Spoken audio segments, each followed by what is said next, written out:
Welcome back. Today I'm going to talk about Prince Namor, also known as the Submariner or the ruler of Atlantis. And this guy is born of a hybrid. He's part human from his father, and his mother, who is an Atlantean prince, gives him his Atlantean DNA.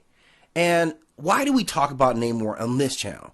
Well, easy. Namor is heavily linked to the story of the Black Panther, which we've talked about the Panther a lot because of his mythology. And Namor is going to appear in the upcoming Black Panther movie. So we won't be able to talk about that movie without acknowledging or understanding who Namor is. And second, Namor himself is linked to the city of Atlantis, the lost advanced city of civilization that almost every mythology buff wants to hear more about. So that's why we're talking about Namor now. Now, Namor's been around the Marvel Comics universe for a long time, and he was introduced into some early stories surrounding World War II and their fight. So he was teamed up with Steve Rogers, who was Captain America, and the original Human Torch. He would later join the All-Winter Squad, and they would directly oppose the Axis, and Namor spent most of his time fighting against Nazi Germany and Imperial Japan. Namor is also important understanding that he is really the first mutant. And that's how they build this guy. He has a lot of powers that come from being a hybrid, but a lot of what his nature is has nothing to do with being Atlantean or human.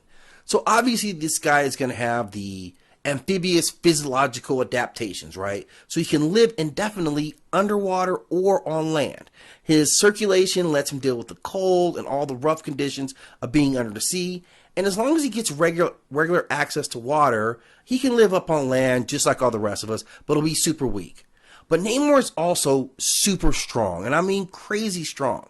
How strong, you might ask? Well, he's been able to deal with Luke Cage with relative ease, all right? He knocked out the She-Hulk. He went toe-to-toe with the Thing.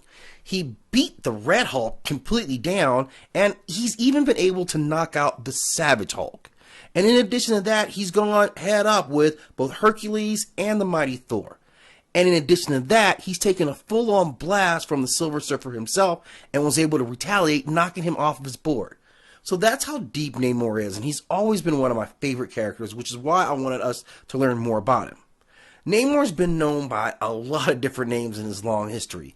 He has been called, of course, the Submariner, but also the Avenging Son, Namor the First, the Prince of Atlantis, Emperor of the Deep, Lord of the Seven Seas, Supreme Commander of the Undersea Legions, Lord of the Undersea World, Imperious Rex, Sea King, Sea Lord, King Namor the